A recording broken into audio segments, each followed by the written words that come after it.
truth will set you free, because it will allow us to see the world as it is and also present ourselves.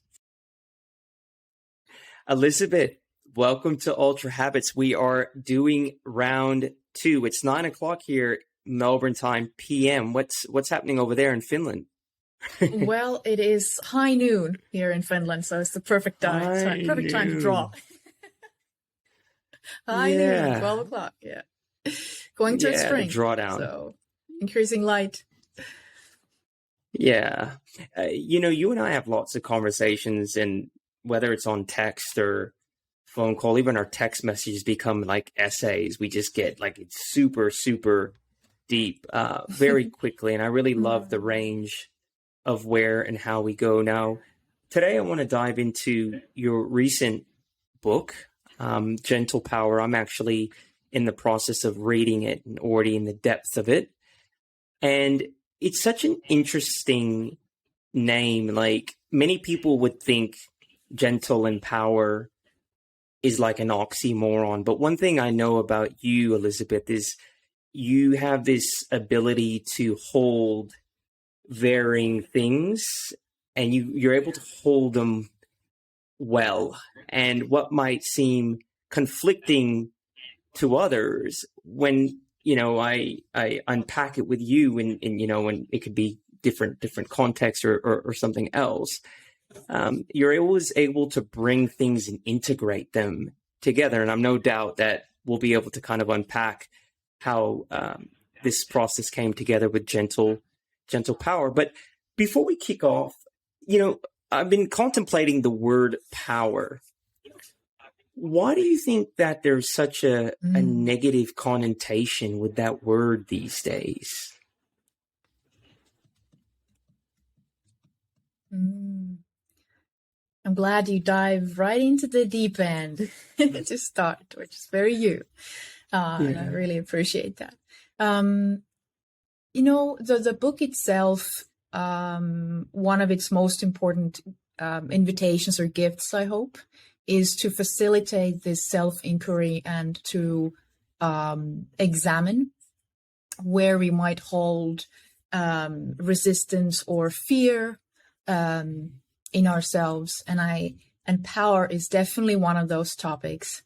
And partially also because it is like that, it holds, it is like the gatekeeper also of our own self-expression, of our ability to hold boundaries, of our ability to rise to our greatest potential. And so on the other hand, the trouble is that power as a concept and way of expressing oneself has become contaminated. We all have those examples from our own lives. Maybe we witnessed it from someone else, or we have abused power in minor or major ways. And when we get that sting, when it burns us, it's only natural to stay away. When you put your hands on the hot stove once, you learn pretty quickly to stay away. But the trouble with that is that because power is a core foundational element, just like love is, of human interaction and engagement, if we decide to step away from that topic, we also partially step away from ourselves and life. There's a key part in the book where I quote Abraham Maslow. I managed to find this book that had just been published, where someone had went to some basement somewhere and found old recordings of Abraham's course lectures, and they transcribed everything and into a book. So it is a complete goldmine. I don't remember the name of the book now, but it will be found. It was published in 2019. And there, Abraham Maslow talks about power. And he begins one of his lectures by encouraging his students to look at each other as world leaders and challenging them to look within themselves in those places where they would rather be small and meek. Don't look at me, don't mind me, I'm small and insignificant, I'm no threat. Because we all have these examples in our psyche and in the old ancient myths of Prometheus, we all seen the dictatorships and the horrible examples of the past, which have placed this kind of a blockage, maybe, that we want to have no part in that. At least I shall not be part of creating destruction or agony to anyone else. But when we do that, we close the door from a major tool that we must understand, because if we're not comfortable with our own power and attending to that it is pure, it roots to love, the door is open for someone else to use that. They will impose their power on us, because it's all about finding a balance with aligning and being soft with each other. But also we need to have strong boundaries in order for our word to be true, and so power is just like understanding what love is. It cannot come without the other. And for me, it's been a very difficult journey, which I think it's for most of us. But the key is really to just be open to allowing there to be a dialogue within ourselves and the world around these difficult concepts, because they will not go away. Power is not something we can think out from the equation. Would an example of that be how a people pleaser or someone that kind of does not have boundaries, they may think they're being altruistic by people pleasing, and people will then naturally push their boundaries and take advantage of that. And by the people pleaser allowing that to happen, they not only become powerless, but then they become resentful, and there becomes this confirmation bias that, people will take advantage of me, right? Like, I guess what you're saying is that we have to understand that people aren't necessarily evil or bad, but we have to strengthen ourselves, right? Like, we have to own our power, our space, because not everyone has the capacity to manage themselves in a way to not violate our boundaries. You know what I mean? Like, we're not operating in a world where we're all extremely well balanced and mindful of each other. We're crashing into each other at all times. And therefore the individual, in many ways, in my opinion, for me to be able to not become embittered in this world, I actually need to embrace my own power to create those boundaries, or else I will get it taken advantage of. And not because people are bad, but that's just the way things happen. And I don't know if I've kind of articulated an example of, I guess, what you're saying. No, I appreciate that. And, it's all about, in its core, about taking responsibility for ourselves, me taking responsibility for myself. And I would say nothing in my life has moved onwards. There has been no growth without this ability in me to look at myself in the mirror and see where I can't hold myself to honesty. There's that old wisdom and sentence that has been quoted in many places, that truth will set you free, because it will allow us to see the world as it is and also present ourselves how we actually are, instead of building what I sometimes make the difference between relating and relationships and entanglements. So when we come from that place of people pleasing, the nice versus kind, when we're nice with people, we tell them what we think they want to hear. So we don't have to go through that really uncomfortable place where we might be rejected or they don't like us. But again, we give our power away.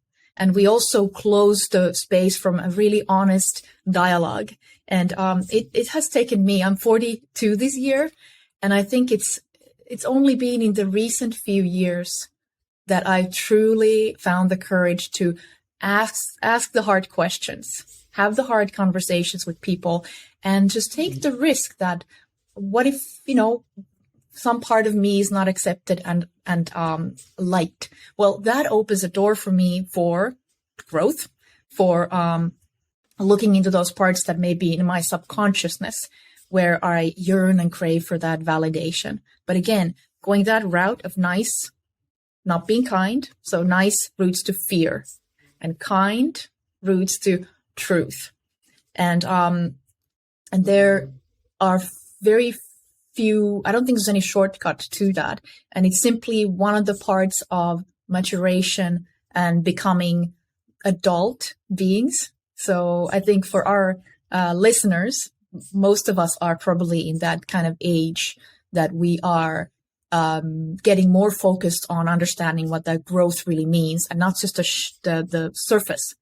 I love what you said in a recent little podcast snippet that you posted for the Ultrahabits, where you said that the trouble that people most often have with rooting and establishing habits is because they fail to see the link between habits and character building, so that there's a higher purpose that all of this stuff that we're doing serves, not just becoming faster, not just becoming stronger or achieving the goals, but there's a deeper meaning, which is character building. And in all honesty, like, is there really anything more important than that? Because our character lies the foundation for everything we do between, with other people, with in our own lives, because character involves virtue. So it entails benevolence, courage, diligence, and discipline, love, commitment, loyalty. All of those things are there. So for me, character is in the root, and that's something that caught up my eye the other day when I was looking at your LinkedIn. Yeah, no, I appreciate that. That was in a conversation with I think with Joe DeSena at Spartan, and I mean that conversation was great, and I suppose what and it's a conversation I have pretty much every day, that we need to find meaning in our process. We need to understand why we're doing something, particularly to sustain us over the long haul, right? Like for me, that's extremely important. That's a competitive advantage, is to really be connected to the process. And I would say I'm in a place now where the means actually, like the process in itself gives me meaning. And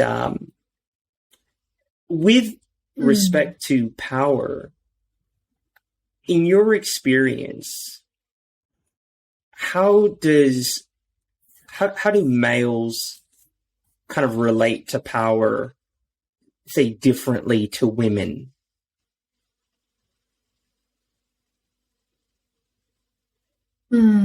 Like, do you feel there's a difference? Well, being I would say there is a difference, because I can only speak of a person who carries the female vessel, so being that it's easier for me to know my culture, so to speak, the softness, and the bigger journey for me has been to have the courage to exert my power in a healthy way.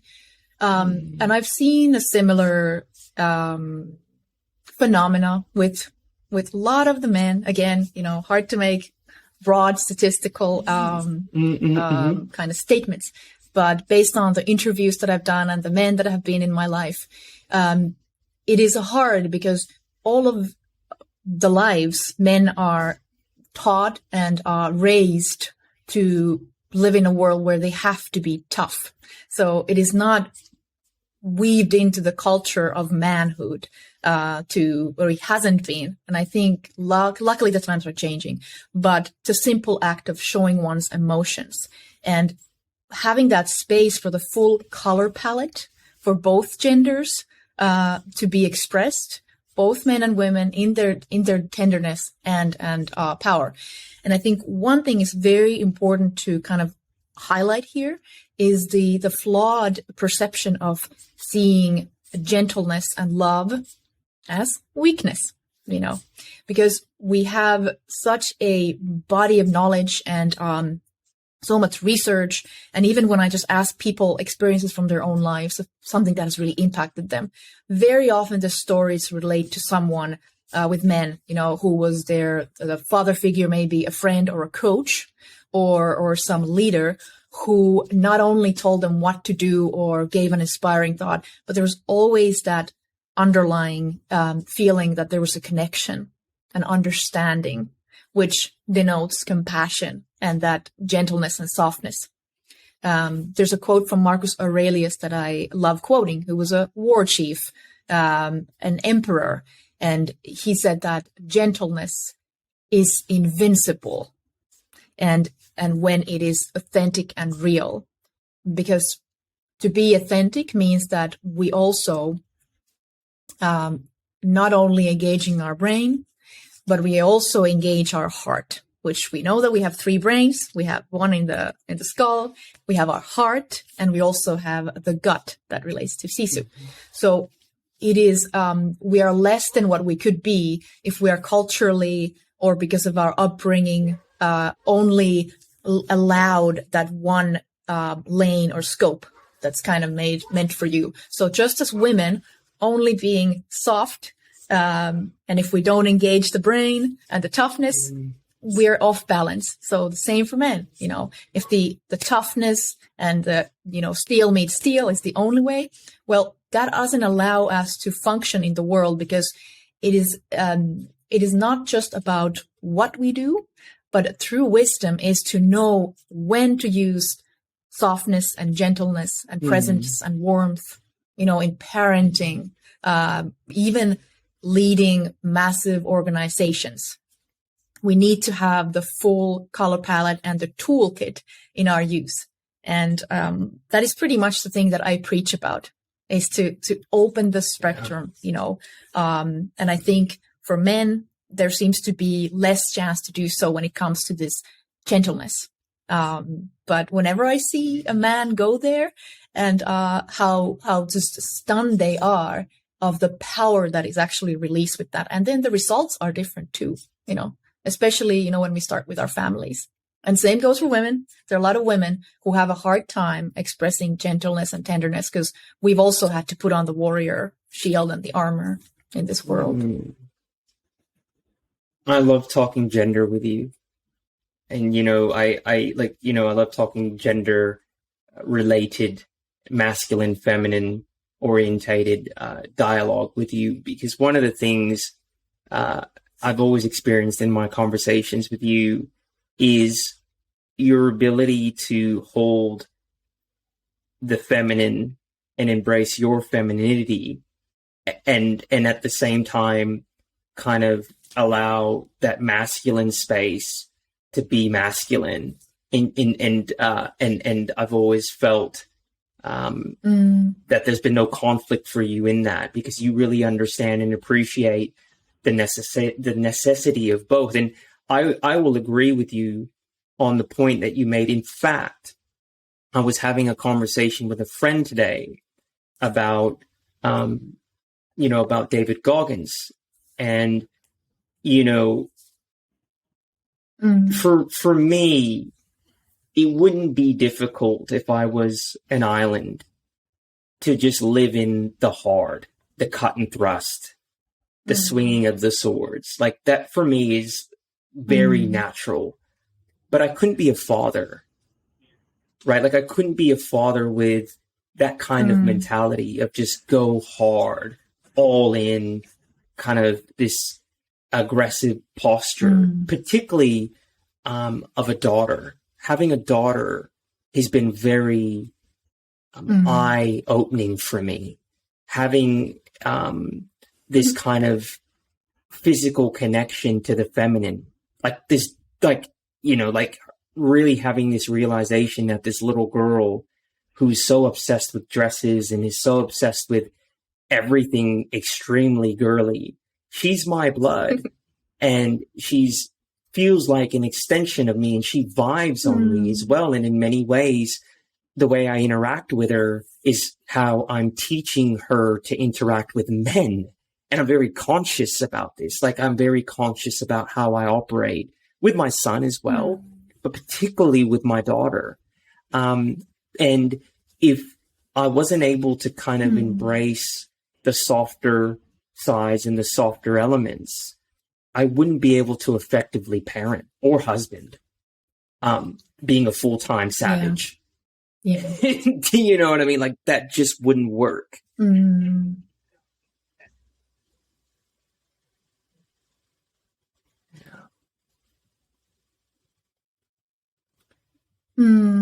So there's a quote that comes to my mind, which is from Brené Brown, which I will try to kind of pull from my brain. But before that, it really feels to me, and again, I can only speak for what I feel is true to me, because these matters are very multifaceted, and it's sometimes hard to even speak of these because they're very complex, But I think for the way forward for us as a humanity, and it really comes down to women having the ability to hold space for men, for the masculine energy and power, and the men being able to hold space for the feminine, to be as it is, as an energy, as an expression. It's not so much even to do with the man and the woman per se, but we all have the yin and the yang, the hard and the soft, and the key is to find balance in those. And so there's a quote from Brené, which goes something along the lines of, show me a woman who's able to stand and be present for a man in his vulnerability and his weakness. And I will show you a woman who's done her own work, whose strength does not derive from the power of that man. And she's also able to be present for her own struggles when it comes to strength and power, and the hardness that we might all carry regardless of gender. I mean, I've had to kind of be the warrior and get a lot of shit done.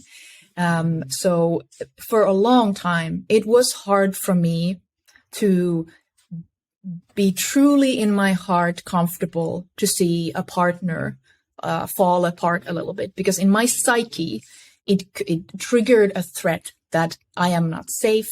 And then on the other hand, there was this subconscious thinking that, well, I haven't had the chance to be vulnerable as a woman in this world. So what right do you have? And I'm speaking now of these things that I was able to, through self-reflection, to really understand and unearth. So for me, this journey is always about, in a Jungian way, to bring that what is subconscious into the surface and into consciousness, because as he said, that as long as, we are operating from the subconscious, we call it our fate, and it becomes our life, So the more we start to realize that we may be carrying these kinds of resentments and patterns all the way from our childhood, and how we witnessed power being used and misused, love being withdrawn, or how it's being used, they influence us in this adulthood through attachment styles. And the Brené Brown quote, of course, it continues that, show me a man who can hold the space for the feminine and for the woman in her weakness without trying to fix it, and simply allow it to be, and witness it and hold a space, because that invites the man to also kind of wander into the biggest fear of the masculine, which is, oh my God, I can't fix this. I can't control this. This thing is falling apart. When the core pillar of the masculine energy is to be organized, to solve the problems, sadly, so always be strong, hold your head high, know what to do. And the thing is that life has these both sides. We have order, we have chaos, we have reason, we have intuition, we have hardness, we have softness, day and night, So the journey is really to bring the subconscious into consciousness through reflection, and using everything we see, every hardship, every victory, every challenge, every mess up, as an opportunity to learn something about ourselves. Like how I used to say that, to view life as a dojo, where every hand that is reached out to you, when you grab it, there's a chance for you to learn something about how you use your energy. Is it hard, soft, where you stiffen, you know? And then in addition to this, finding consciousness in our actions to find a way to gently integrate these parts in ourselves. And this goes for every man and every woman. And I mean, this works for me. This is my life philosophy. It's brilliant. And, you know, I'll share like two points on that. You know, I was talking to my wife about this, and recently we had an argument, and she was crying in the argument, and I could sense my level of frustration increasing as she cried. Retrospectively, I'm like, wow, like that's really, you're like super insensitive. And kind of my wife and I, she sent me this message about it and kind of being able to hold space for her. And I completely identify with what you're saying when I look and reflect upon what I was feeling as she cried and that deep sense of frustration. It was confusion and frustration that I couldn't source the problem and that I couldn't understand what needed to be fixed. and I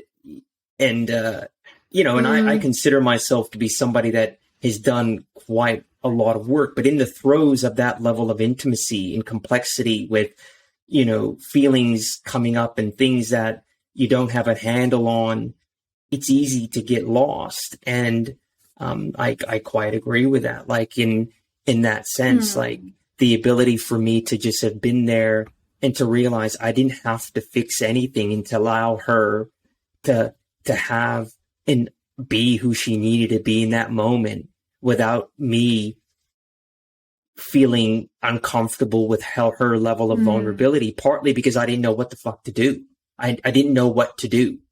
And that was frustrating. And the other interesting point I would share too on that comment that you what you just said was personally for me, if I'm not completely secure in my level of masculinity, I become more aggressive in life, right? Like when I'm really at peace and feeling whole in my masculinity, and a lot of that's contributed to how my relationship's going, my primary relationship with my wife.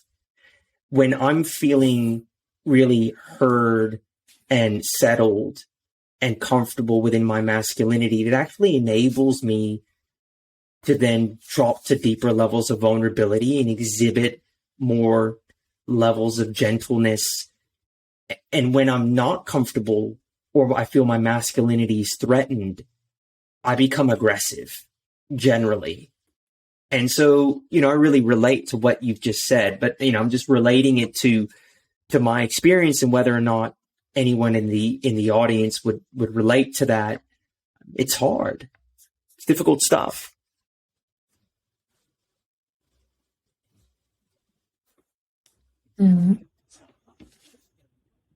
Yeah, it's like you said, you know, it's easy to get lost. I mean, it's so human to get lost. And that's why I encourage myself and others too, to really, you know, look for those companions and look at your companion as a companion for this journey, you know, to go together and to understand that we're all winging it. You know, life is an incredibly, I mean, it's a mystery, first of all, you know, and no one has the full guidebook, you know. And if we start to kind of seeing that in our partnerships, that what can the other person, you know, teach me, and look at them as kind of masters, you know, like in Aikido, you would say, the first thing you say when you train is you ask basically for permission that would you train with me? Onegazimashu, you know. So looking at ourselves, you know, being on this journey together, it makes it less lonely. And then, you know, we get to share the wisdom. But I just kind of wanted to say just that I feel you in that sentiment. And it's so hard as a woman, you know, the same thing, like, how am I soft? But how do I stand up in power, in healthy pride, you know, and then ask the hard questions? but not come too hard, how to be hardy, but not hard. I mean, these are the topics that I have struggled through in all my life. And also, when I finally figured out how to be more gentle with other people while still being in truth, and not being nice, but being kind, then it comes to my own personal process, which was the big kind of takeaway from the run in New Zealand, where I realized that it is easier, how weird it is, but it is easier for me to be hard on myself and tough than to be soft and kind. But now I understand why it is, because we've all been kind of reared into seeing and believing that our worth is tied to the achievements that we do, because the society needs it. Society needs people to get up, get stuff done, be productive, So, I mean, I get it. We need to do that. So, but how do I, in the middle of that, showing up, doing the hard things, not become hard, so that life doesn't kind of penetrate and breathe through me, Yeah. Yeah, no, I'm with you. And that is the way of the strength, right? Like to be able to endure, but endure with kindness, endure with respect, endure with generosity, endure without becoming resentful and bitter, without the baggage. That is, that's the way of courage, right? And that's no easy feat. We have to be intentional and make a decision to live that way. And that steps into, I guess, how I want to take this conversation into the broader world. So we've been talking about us as individuals, but let's talk about gentle power in the context of the world. So, Elisabet, why does the world need this approach now more than ever?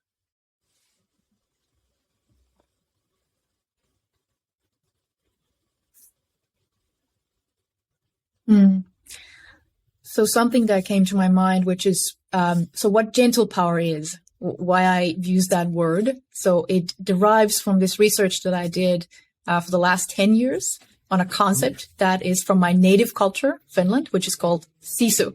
And we spoke about that in the previous podcast we did a couple of years ago, maybe. And Sisu, it's spelled S-I-S-U, and it denotes this kind of intestinal inner fortitude. So it's not just mental willing, or it's not a cognitive reserve only, but it more so roots to a kind of power circuitry that is more somatic and visceral, actually.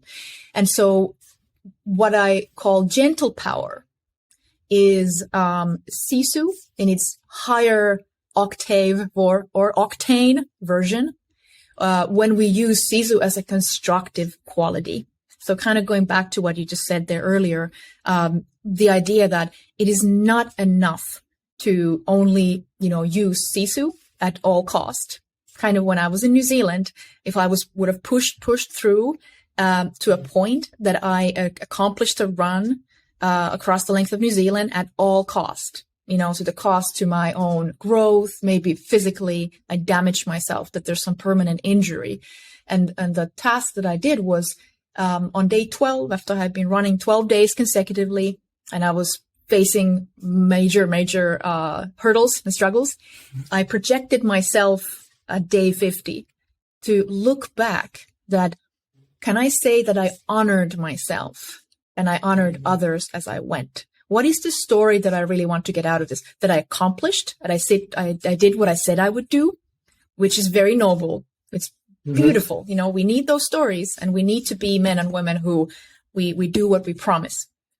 But here's where that healthy power comes in, because we're not machines, and things also change. And sometimes how the journey and the process is done is actually more important than the outcome even, because throughout all those little decisions that we make along the way, again, it comes to character. So if character is important to us, then we also want to align our actions in a way that help us build it and helps us be aligned with it. If character is not important to us, then we can easily just ram our way through with giving zero regard to what is the cost to ourselves or the environment. But here's where we come to your question. We are, in my opinion, in my not humble opinion, at a point in human life where it is not enough to have inner power, mental toughness, Sisu, only that. And where gentle power is nice to have, to have as a Sisu as a constructive quality. We're past that point, and we're in a place where I believe that the focus and intention we put in cultivating our strength capacity in a constructive way, our future depends on that. Because that will inform the kind of actions we make and the kind of bonds we build with other people, whether they're entanglements or they are honest moments of relating, which is so tough at times when you actually have to tell someone or your partner, what do you really feel? I'll give a little example of, I don't know if it's super related but I hope. I recently watched this movie called East of Eden. It's an old movie. It's based on a novel by Ernest Hemingway. And there's this classic situation where there's the good son and the bad son, where the good son is kind of fulfilling his role as the good son, but he has a bit of a soggy kind of heart and character. And then there's the bad son who's too much of everything and is too honest and straightforward, but he's truthful in how he goes. He causes a little bit of racket and all that. So there's this dynamic between those two. And then at some point, the bad son causes some trouble to the good son by taking him to see their mother, who they all thought was dead. And it was a complete tragedy, because of the dynamics of the play. And then he comes home and the father is all angry, what did you do? The good son is now, getting drunk and about to, harm himself. And the bad son says that, I took him to see our mother because I was jealous. I mean, I looked at that and that was the highlight of the movie for me, because what he did there was he expressed what he was feeling. How often do we not do that, but we go into all kinds of passive aggressive non-truths, so we don't have to actually reveal what we are feeling.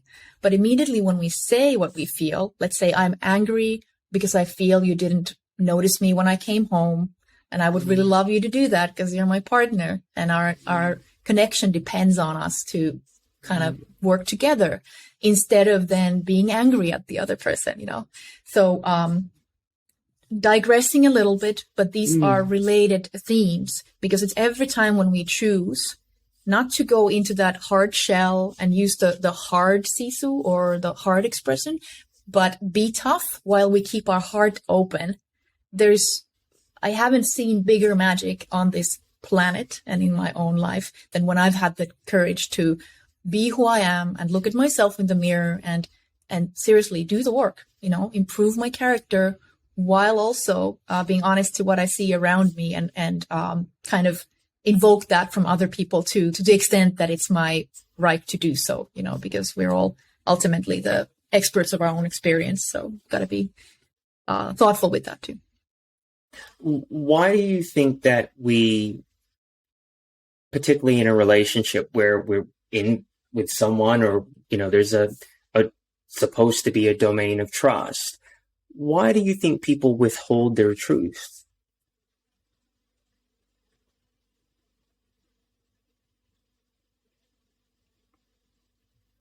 I mean, it's very, very primitive, because even though, so a little bit of evolutionary psychology here is a place. So even though the human brain has pretty much, tripled in size over the last 6-7 million years, its foundation on how it functions and operates has still remained the same, which is number one, to, have life continue on this planet and then keep us alive.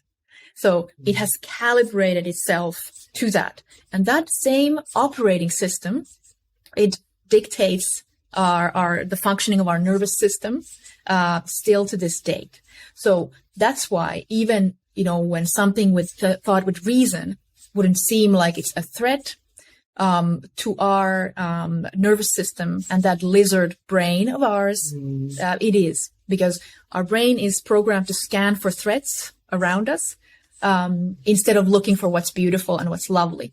So to go into the realm of exposing ourselves and saying our truth, well, I mean, in childhood, for example, where we obtain these patterns, how we try to fit in the world and gain love and protection and shelter, maybe sometimes it wasn't healthy to tell the truth, but we had to actually create protection mechanisms for our ego to avoid the worst kind of pain that comes from defying our parents, or not even doing anything, and they might look at us with eyes of disdain, And so the body and the mind is so intelligent that it will find a way to keep itself alive. But then when we come to adulthood, we have these shells that have been built around that soft core.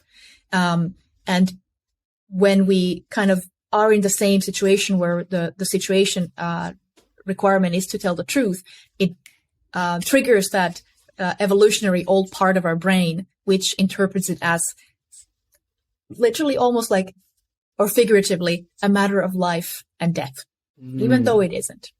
But so for anyone listening, I would so warmly welcome to really educate yourself with understanding how the human nervous system works. It is our basic foundational operating system, the parasympathetic nervous system, which is our rest and digest, the peace, the calm, openness. And then there's the sympathetic nervous system, which is fight, flight, resist, defend, close, contract.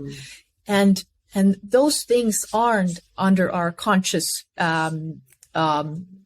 operating power. There's always that first trigger that happens when we're engaging with the external world. And when our sympathetic nervous system is activated, there's literally all the bells and the alarms go off in our minds. And that's, again, the work that we do to understand what are the subconscious triggers that we have that allows us to bring consciousness to those moments.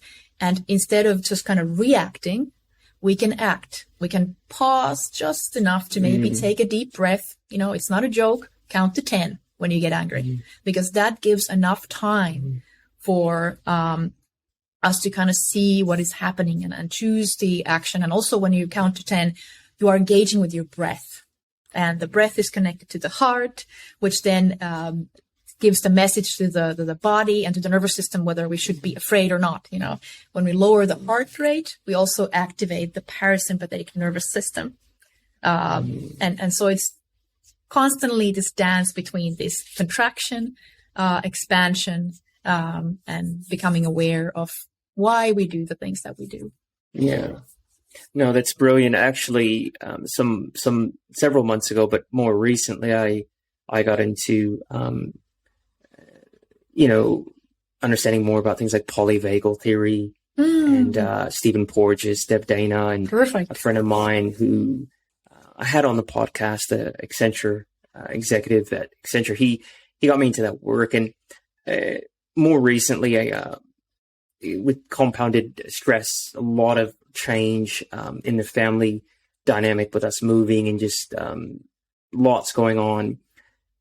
What appeared to be kind of me reverting back to some mental health challenges that I had early sobriety and before getting sober. This is 15, 16 years ago. When I really unpacked it, it was my nervous system, my body holding and bringing back certain ways of operating.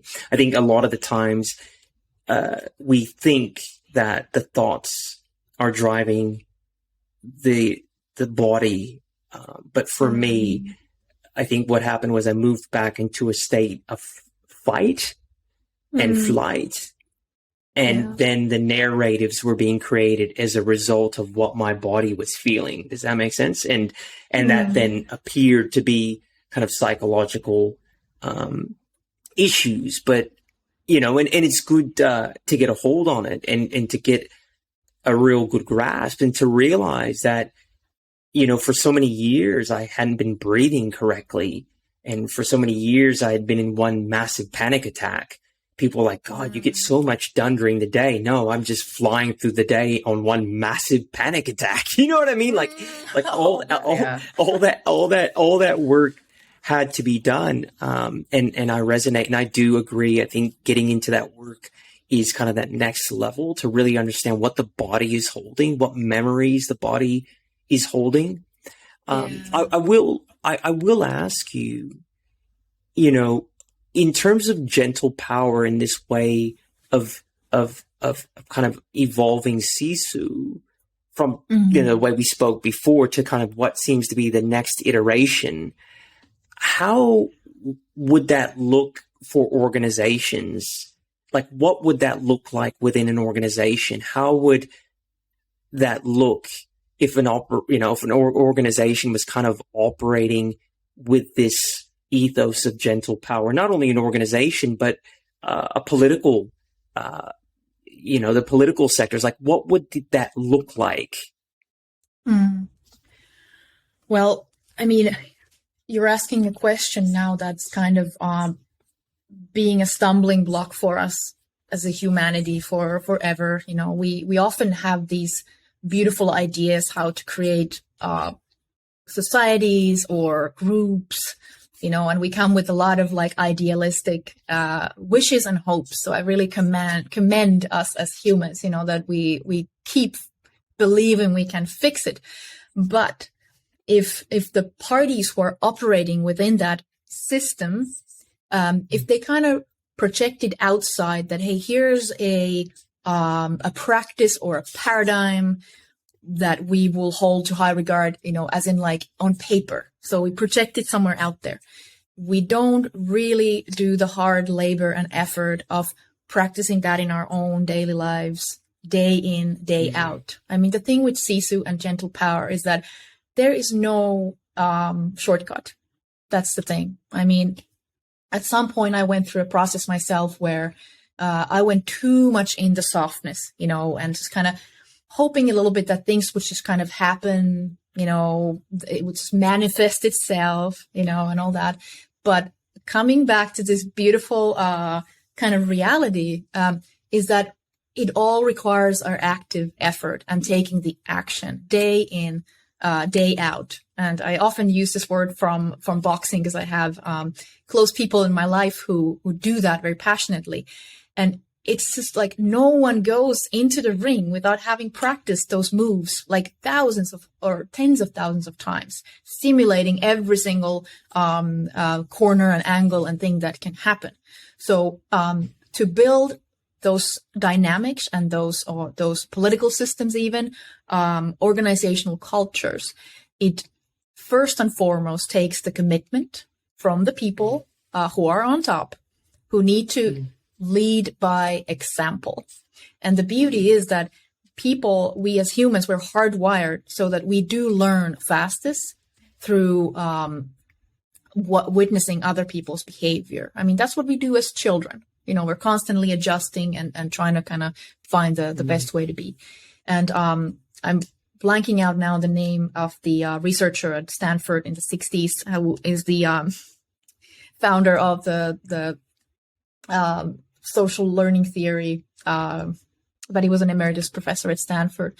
And he was the one who was learning this and did the work around understanding how humans learn. And it is through in this interaction with each other. So there's no way out from that. So we can't kind of skip it.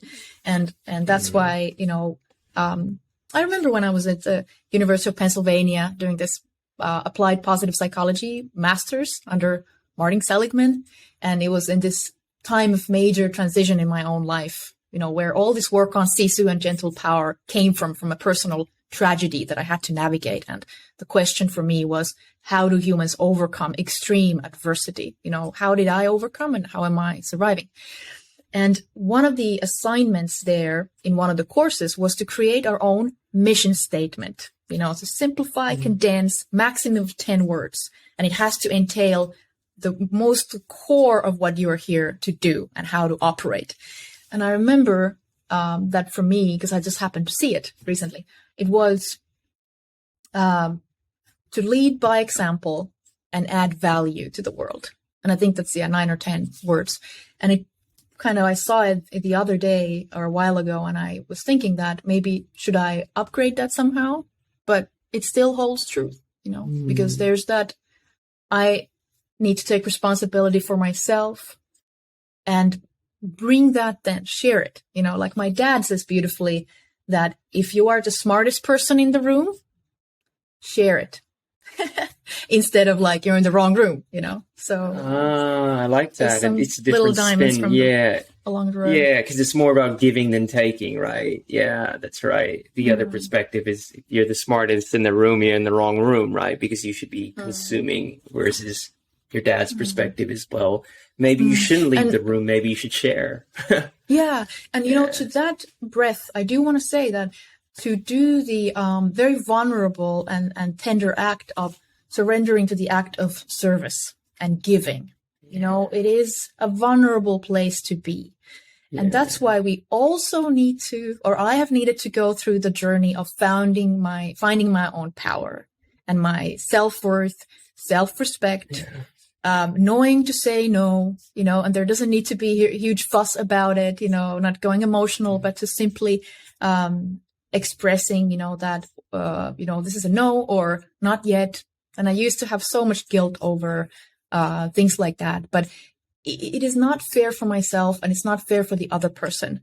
What I've noticed in relationships or friendships, when I know that I can trust the other person to say no, it makes me feel more safe with them. If I ask for a favor or can we meet for a coffee? And if I've seen the person say no to me in the past or even cancel because they really had to, I know that, the first and foremost, it is important for this person to be honest instead of doing that thing that you were talking about where we, we please people in order to keep that entanglement going. And then we start formulating that resentment. And it's a horrible place to be because it really, I think there are a lot of relationships like that out there and I've had them in my life and nothing good comes out of that. But any moment is a chance to kind of look at those and ask like, how can I bring more truth? And then truth, because it can be a hard-edged sword sometimes. How do I deliver that with my heart open? And that is gentle power, Yeah. Yeah, that's brilliant. So, Elisabet, we're going to start to land the plane here. There's a couple things I know it's could talk for hours and hours and hours. There's always a couple little things we do prior to ending the show, and I think not everyone has watched the previous or listened to the previous interview focusing on Sisu. But I would like to touch on that for a second. If someone wanted to develop their Sisu or develop habits that would lead to strengthening their Sisu, is there anything they can do? Is Sisu something that can be uncovered or developed or found? Yes, I'm glad you navigated us here to this part of the forest. Yes, there's everything one can do, actually. That's the good part, So the first step is to acknowledge and recognize that I want to develop more toughness, or in some people's case, in gentle power, maybe someone needs to develop more gentleness. So it is a continuum, and the journey is a little bit different for all of us in different parts of our lives. But for Sisu specifically, it is about choosing an area in your life. I mean, this is very simple. The problem is that we just don't do these things because we get so caught up in life. And I know. And but to choose an area, whether it's a physical one, it can also be in the real realm of relationships. Sisu is not just for physical feats. It's for every single act almost when we have to really push into that hard terrain where what Stephen Pressfield calls resistance, So we push through that threshold where we really don't want to do something.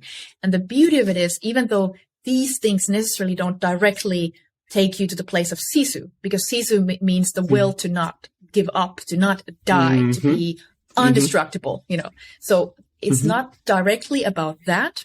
But every time when we teach our body to go toward the storm in a healthy way, it's like what Roddy Ferguson, who's an Olympic judo